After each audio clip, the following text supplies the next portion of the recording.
Film diawali di Texas Barat dengan seorang pemburu badai legendaris bernama Bill Brody sedang mengamati badai bersama anaknya yang masih kecil bernama William. Diketahui kalau Bill akan pergi ke suatu tempat dan bertemu dengan timnya untuk berburu badai, walaupun sebenarnya pekerjaan Bill memiliki risiko yang besar. Sementara istrinya yang bernama Queen seketika menjadi panik ketika mengetahui kalau Bill kembali melakukan perburuan badai. Dengan hati, Queen mencoba terhubung dengan Bill sambil mengarahkannya agar Bill mampu keluar dari kepungan badai. Sayangnya, tak lama kemudian, suara hati yang awalnya penuh kepanikan seketika menjadi hening tanpa jawaban dari Bill.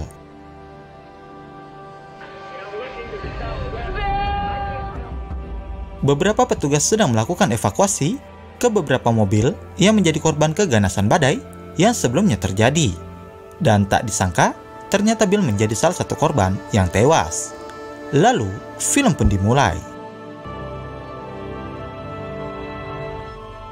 Film berlanjut 10 tahun kemudian dengan William yang sudah beranjak dewasa dan sedang melakukan pekerjaan untuk membantu sang ibu yang kini menjadi pembantu rumah tangga setelah kematian Bill. Dari kejadian masa lalu, William mulai bertanya-tanya tentang latar belakang ayahnya dan mengapa dia mengejar badai.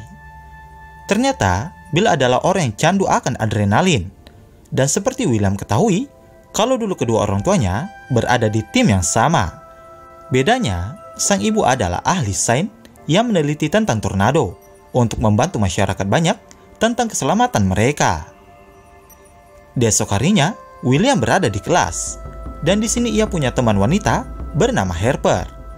Di sini Harper berjanji akan mengajari William untuk mengemudi. Di ruangan guru, William melihat badai yang akan terjadi. Lalu kemudian, ia mengambil headphone yang sudah berada di dalam tasnya. Dan tiba-tiba saja, ia pun nekat keluar melewati jendela. Seketika semua murid menjadi heboh saat melihat William berjalan dengan santainya di atas atap.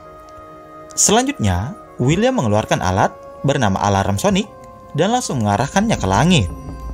Rupanya alat itu mampu mendeteksi badai, mulai dari waktu terjadi dan juga lokasi akuratnya.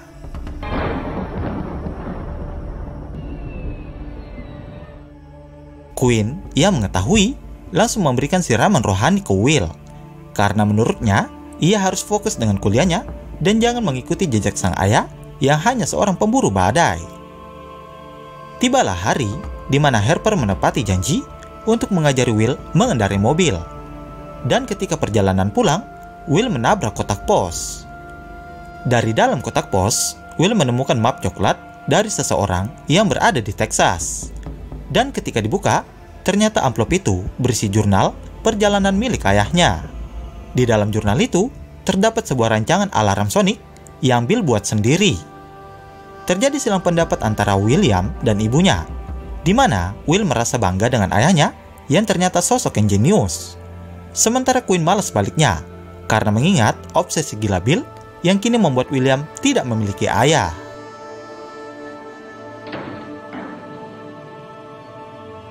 Di hari berikutnya, William pun dengan nekat meninggalkan rumah dan pergi ke Texas untuk melanjutkan hasrat ayahnya menjadi pemburu badai.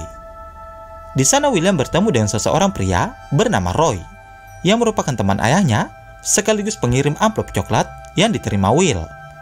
Tapi rupanya kehadiran William membuat Roy sangat terkejut, karena memang sebenarnya ia hanya berniat memberikan jurnal itu.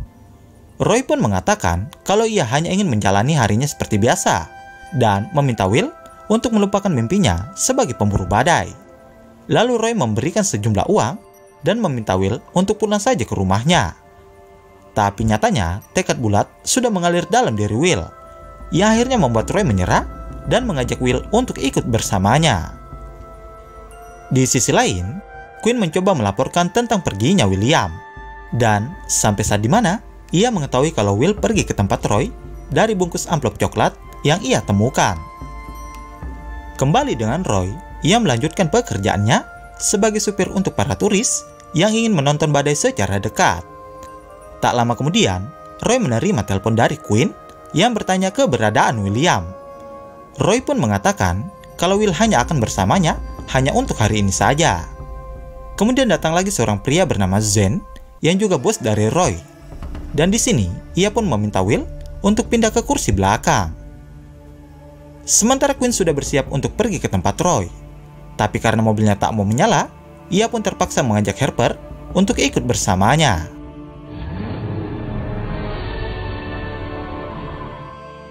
Roy mulai membawa para turis ke tempat akan terjadinya badai. Tentu saja, para turis dan Will sangat kagum begitu melihat kumpulan awan yang mulai menyatu di atas cakrawala. Tibalah saat badai itu datang dan semua orang mulai bersiap dengan kamera mereka masing-masing. Roy menunjuk sambil mengatakan kalau badai itu awalnya hanya seperti corong. Dan tak berapa lama, badai itu mulai membentuk tornado dan bergerak ke arah mereka. Mengetahui kalau cuaca semakin tak bersahabat, Roy pun memanggil mereka semua untuk kembali ke dalam mobil. Namun naas, di saat akan pergi, mobil mereka terjebak dan tak bisa berjalan. Alhasil, mereka pun hanya bisa pasrah di saat badai itu datang. Dan ditambah lagi, hujan es yang menghantam mobil mereka.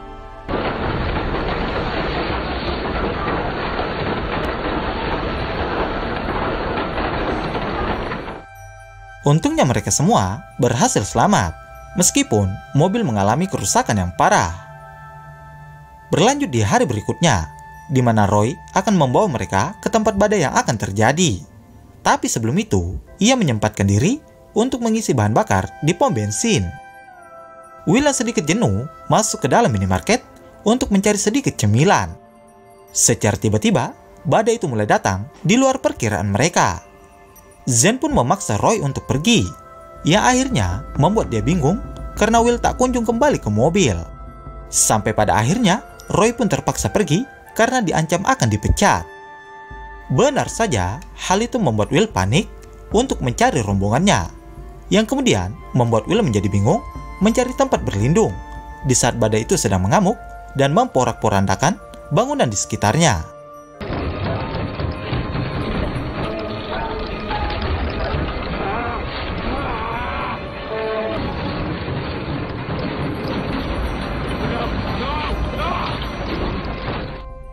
Berkat ruangan telepon yang berukuran 1x1, Will berhasil selamat dari badai.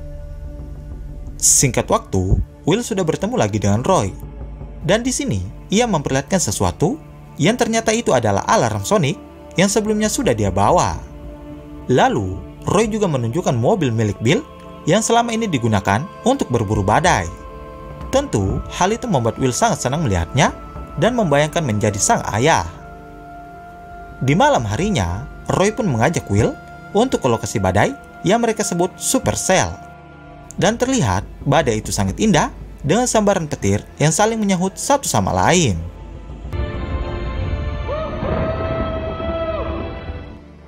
Di esok harinya, Roy membawa Will ke restoran dengan tujuan untuk bertemu dengan Quinn. Di saat sedang membahas peta badai, secara tiba-tiba orang-orang berlarian panik begitu mengetahui kalau badai akan terjadi. Will yang awalnya ingin pergi, langsung ditahan Roy, yang mengatakan kalau ia tidak boleh kemana-mana sampai ibunya datang.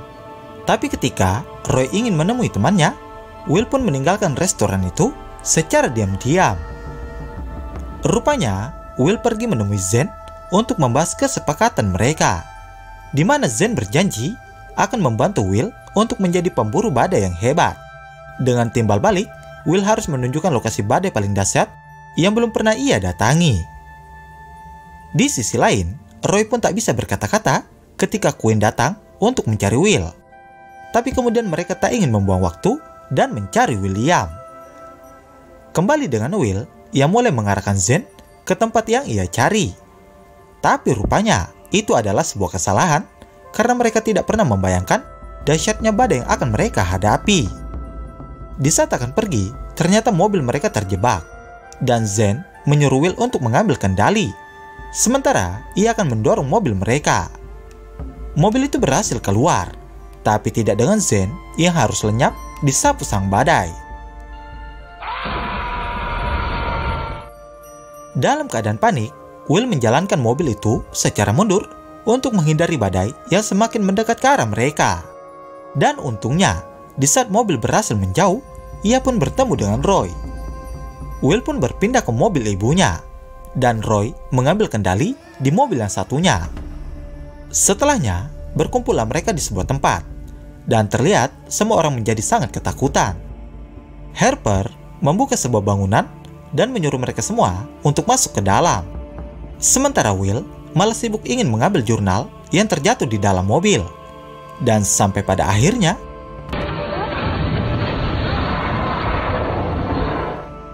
beruntungnya, Quinn berhasil menyelamatkan Will.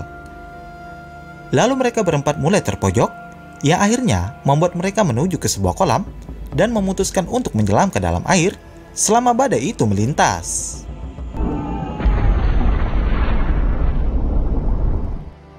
Beberapa waktu setelahnya, beberapa petugas mulai berdatangan untuk melakukan penyelamatan. Di esok paginya, mereka berempat pun berhasil selamat dan film pun berakhir.